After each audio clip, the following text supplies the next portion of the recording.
Hi viewers, welcome to our channel. ప్రస్తుతం మనతో పాటు హిమ్మంది రామారావు గారు సీనియర్ జర్నలిస్ట్ ఉన్నారు. వారితో ఒకసారి మాట్లాడదాం. సార్ నమస్కారం. సార్ నమస్తే అండి.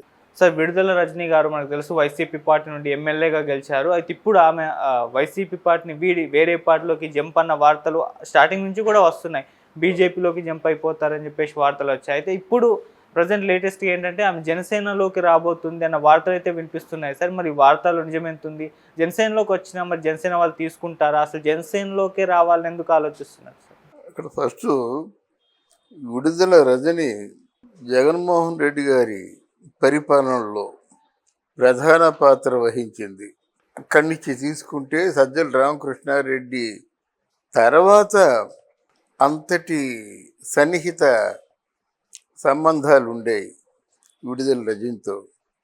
ఈ సమయంలోనే తాను పెద్ద మోడల్గా కూడా తనను తెలిసిన ప్రపంచం అంతా అనుకుంది. మోడల్ అంటే రోజుకో చీర కట్టడం, మ్యాచింగ్ బ్లౌజెస్, ఆర్నమెంట్స్ వేసుకోవడం. ఆవిడ సినిమా స్టార్కి ఏమాత్రం తగ్గకుండా ఒక 1% మించే తయారయ్యిందన్నమాట. ఆ విధంగా అందరికీ సుపరిచితం. మరి ఆవిడ సాధించిన విజయాలంటే ఆవిడకే తెలియాలి. 17 మెడికల్ కాలేజీలకి శిలాఫలకాలు వేయించింది, కానీ ఇది ఒకటో రెండో కార్యరూపం జస్ట్ ప్రారంభించినట్టుంది. అది కూడా అంత చెప్పుకోదగదు కాదు. కాదంటే ఈ 5 సంవత్సరాల్లో తన తాలూకు సంపదని 4 ఇంతలు పెంచుకుంది. ఆవిడ బిజినెస్ కావచ్చు, బిజినెస్ చేయడంలో సరళీకృతం కావచ్చు, ఏదైనా కావచ్చు, కానీ ఆవిడ మంచి ఆర్థిక పరిపుష్టిని సాధించుకుంది. ఆవిడ మీద పెద్ద ఈ మచ్చలు ఏమి లేవు, ఏదో 1-2 ఉన్నాయి. అవి కూడా నెగ్లిజిబుల్ మాట when compare to other leaders. అలాగుందన్నమాట. ఆవిడ మొదట్లో ఇక్కడ అంటే జగన్మోహన్ రెడ్డి తాలూకు భవిష్యత్తు శూన్యంగా కనిపించింది. బాగా ఆలోచించే వాళ్ళకి ఎవరికైనా శూన్యంగా కనిపించింది. అప్పుడు వాళ్ళు ఏం చేస్తారు? భవిష్యత్తు ఉన్న పార్టీకే వెళ్తారు. భవిష్యత్తు ఉన్న పార్టీ ఇది ప్రజల దృష్టిలో జనసేన. బీజేపీలోకి అవకాశం లేదు, వాళ్ళు తీసుకోలేదు. ఇక్కడ నాయకులు కొంతమంది ఎవరినైతే నమ్ముకుందో, ఎవరి ద్వారా అయితే చర్చలు సాగించిందో వాళ్ళే తిప్పికొట్టేశారన్నమాట. ఇప్పుడు మిగిలింది మళ్ళీ తెలుగుదేశం పార్టీకి వెళ్ళలేదు. ఎందుకంటే తెలుగుదేశం పార్టీలో అన్నా నేను మీరు నాటిన మొక్కని అని చెప్పింది. ఈరోజు ఆ మొక్క లేదు, మొక్క కొంచెం పెద్ద మాన అయ్యింది. మళ్ళీ మీరు నాటిన మొక్క అనుకొని వెళ్ళలేదు కదా, వెళ్ళి ఆయన తీసుకెళ్ళాడు కదా. అప్పుడు Janasena party the best and alternative party ఏదైనా ఉందంటే జనసేన పార్టీ. తర్వాత ప్రజల విశ్వాసాన్ని పరిపూర్ణంగా చూరగలిగిన పార్టీ జనసేన పార్టీ.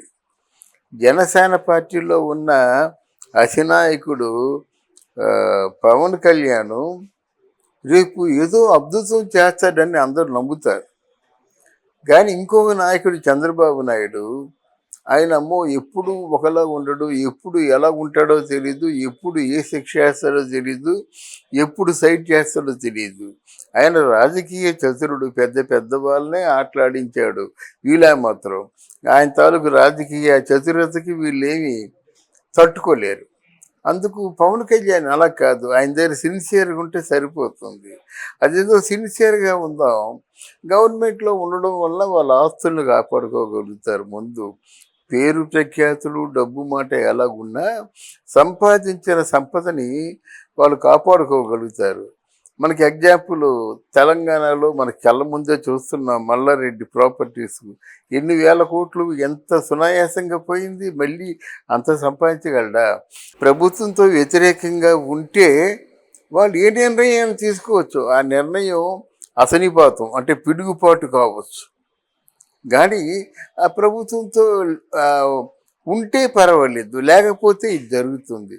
కనుక ఇవన్నీ ఆలోచించి రజని జనసేన పార్టీలోకి వచ్చేందుకు ప్రయత్నాలు చేస్తుంది. అప్పుడే కొంతమంది ఫ్రెండ్స్తో మాట్లాడడం కూడా జరిగింది. కొంతమంది లేడీ ఫ్రెండ్స్తో పవన్ కళ్యాణ్ దగ్గర కొంచెం ఏదైనా మాట చెప్పగలిగిన వాళ్ళతో ప్రయత్నాలు చేస్తుంది. అయితే ఇక్కడ ఏంటంటే పవన్ కళ్యాణ్ అంత తేలిగ్గా సీట్ ఇవ్వడు ఎవరికి కూడా. నా దృష్టిలో పవన్ కళ్యాణ్ ఏం చేస్తారంటే వాళ్ళ దగ్గర వీర మహిళలు ఎవరెవరైతే బాగా ట్రైనింగ్ అయి ఉన్నారో, ఎవరైతే ఆయనకి వత్తాసు పలికారో, మెల్లగా పార్టీలో కొంచెం మంచి పదవులు లేకపోతే నామినేటెడ్ పోస్టులు ఇచ్చి వాళ్ళని కాపాడుకుంటాడు గనక.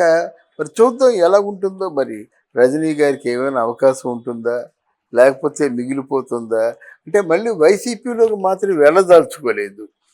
ఎప్పుడైతే ఎక్కువ సన్నిహిత సంబంధాలు ఉన్నాయో ఉండలేరు. దానికంటే అసలు పరిచయాలు లేని పార్టీలో ఉండగలరు. కానీ ఇప్పుడు సన్నిహిత సంబంధాలు ఉన్న చోట ఏంటంటే మాట్లాడితే రజనీ నువ్వురా మాట్లాడు చర్చించు అంటాడు. అలా మాట్లాడే ఆ పార్టీని పోగొట్టుకున్నారు. ఎప్పుడు కూడా మాట్లాడుతూనే ఉన్నారు వాళ్ళు, అది వేరే విషయం. కానీ రజనీ మళ్ళీ వెళ్ళి అక్కడ కట్టుబానిసలాగా ఉండలేదు. ఈ పదం ఎందుకు ఉపయోగించానంటే అర్థమవుతుంది ప్రజలకి. జగన్మోహన్ రెడ్డి ఏం చెప్తే చేయాలి, అంటే ఏ మాట అనమంటే ఆ మాట అనాలి. మరి దానికి వీళ్ళు సిద్ధంగా ఉన్నారంటే పార్టీలో ఉన్నంత వరకు సిద్ధంగా ఉండక తప్పదు. పార్టీలోంచి వచ్చిన తర్వాత దానికి పవర్ లేకపోయిన తర్వాత ఎవరిని ఖాతరు చేయరు. అందులో ఒక భాగం మన విడుదల రజనీ. సార్ అంతకుముందు బీజేపీలో చేరుతున్నారని వార్తలు వచ్చాయి కదా, జనసేనలో చేరుతున్నారని వార్తలు వస్తున్నాయి. అవును. బీజేపీని కాదనుకొని జనసేనలో చేరడానికి ప్రయత్నించిందా లేకుంటే? బీజేపీలో చేరుతుందని వార్త అంటే ముందు ప్రయత్నం చేసింది. చేస్తే వాళ్ళకి ఈవిడికి ఏముంది, వ్యక్తిగతంగా ఏం విలువలు లేవు కదా. ఏదో పార్టీకి అధ్యక్షురాలు ఆవిడ వెనకేమో మంచి ప్రొటెక్షన్ ఫోర్స్ ఫాలోవర్స్ ఉంటే తీసుకుంటారు. అంత లేదు కదా, ఓడిపోయింది కదా. లైమ్ లైట్లో ఉన్నట్టయితే ఎవరైనా చేర్చుకుంటారు. అత్యధిక మెజార్టీతో 2 లక్షల మెజార్టీతో గెలిచింది అనుకోండి, కొనుక్కుంటారు మనిషిని. ఎవరికైతే ఫస్ట్ ర్యాంక్ వస్తే వాళ్ళు కొనుక్కుంటారో కాలేజీ వాళ్ళు, 2 లక్షలు 3 లక్షల మెజార్టీతో వస్తే కొనుక్కుంటారు. కానీ అదేం లేదు, ఓడిపోయింది కదా.